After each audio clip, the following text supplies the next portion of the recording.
আলহামদুলিল্লাহ, আল্লাহ সুবহানাহু ওয়া তাআলার দরবারে অগণিত প্রশংসা, নাকি লাখো লাখো প্রশংসা? কি বলতে হবে?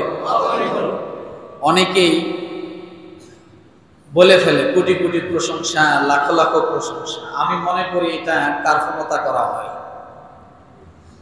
সোজা বলতে হবে অগণিত প্রশংসা, যার কোনো গণনা নাই। আল্লাহ তাআলা তো তার নিয়ামতকে কোনো সীমাবদ্ধতায় রাখেননি।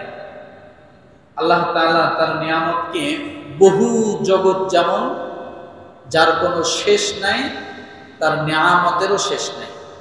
যে কথা আল্লাহ সূরা ফাতিহার শুরুতে বলেছে, আলহামদুলিল্লাহি রাব্বিল আলামিন। আমরা প্রশংসা করি বহু জগতের মালিকের। তার জোরে আল্লাহ কি কোনো সংখ্যা দিছে জগতে? না। আমরা একটা গণনা করে অনেক সময় বলি 18,000 মাখলুকাত। এটা আসলে 18,000 মাখলুকাত না, এটা দুর্বল একটা হাদিস থেকে ইবনে আব্বাস রাদিয়াল্লাহু তাআলা আনহু থেকে রিওয়ায়াত করা হয়েছে। আসলে মাখলুকাত যে কত আছে এটা আল্লাহ ছাড়া কেউ ভালো জানে। 18,000 না, এর থেকে আরো হাজার হাজার গুণ বেশি আছে।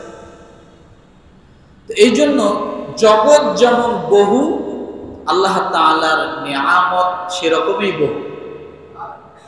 জগতের যেমন শেষ নাই, আল্লাহ তাআলার নিয়ামতেরও শেষ নেই। এই জন্য তার শুকরিয়া আদায় করতে হবে কি লাখ লাখ? বলেন, অগণিত প্রশংসা রব্বুল আলামিনের জন্য, যিনি বহু জগতের মালিক।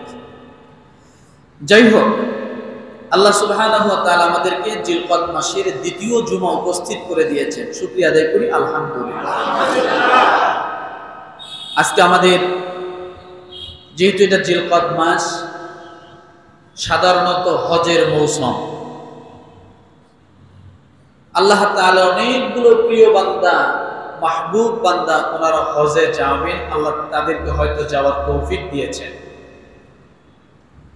কিন্তু আমরা যারা যাচ্ছি না, আজকের আলোচনা থেকে আমরা এটা নিয়ত করে নিব যে আল্লাহ যেন আমাদের সকলকে হজ না করা পর্যন্ত মৃত্যু না দেয়। এটা কি নিয়ত করতে পারবো না? এই নিয়তটাকে পাকাপুক্ত করার জন্যই আজকের আলোচনা। যারা যাচ্ছে তারা তো যাবে, কিন্তু যারা এখনো যেতে পারি নাই, আল্লাহ যেন আমাদের সকলকে ওই ঘরের মেহমান করার পরে যেন কবরের ঘরের মেহমান বানায়। নাকি এই নিয়তটা তো করতে হবে। তাহলে এই নিয়ত করার জন্য আসলে হজ সম্পর্কে আমাদের জানা দরকার। না জানলে আপনি কি নিয়ত করবেন? যে চেনে সে কেনে, একটা কথা বলে। কি বলছি বলেন তো? যে চেনে সে কেনে, যে চেনে না সে কিনতে চায় না।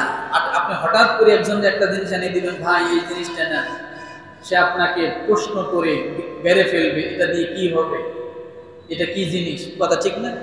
পরে একটা সংশয় পড়ে যাবে, এটা নিব কি নিব না, না নিব না। আর যে চিনবে সে কি, তাকে এত বিবরণ দিতে হবে না, সে নিয়ে নেবে। এই জন্য আমাদের জানা দরকার আল্লাহ সুবহানাহু ওয়া তাআলা হজের মাঝে আমাদের কি কি কল্যাণ রেখেছেন এবং হজ করলে কি হবে, না করলে কি হবে, অন্তত এতটুকু ধারণা আমাদের নেওয়া দরকার। এই জন্য প্রথমে আমরা দোয়া করে নিছি, রব্বি জিদনি ইলমা। আল্লাহ তাআলা আমার মেধাকে প্রশস্ত করে দাও। কি প্রশস্ত করে দাও? মেধা, মেধাকে প্রশস্ত করে দাও। এরপরে পড়েছি রব্বিশরাহলি সাদরি ওয়া ইয়াসসিরলি আমরি। এটা কি করছি? যে আমার বক্ষকে প্রশস্ত করে দাও। আমি মেধা দিয়ে যা কাজ করব, হৃদয়ে যেন তা আমি ধারণ করতে পারি। সে ধারণ করার মতো হৃদয়কে আমার শক্তিশালী করে দাও। তাহলে দুই দোয়া, মাথার দোয়া আর কি হৃদয়ের দোয়া, যে হৃদয়ে আল্লাহ শক্তি দিবেন। এই দুই দোয়া করেছি। আল্লাহ তাআলা আমাদের সকলকে যা শুনবো তার জন্য আমলের নিয়তে আমরা শুনতে পারি। সকলকে তৌফিক দান করুক, আমিন।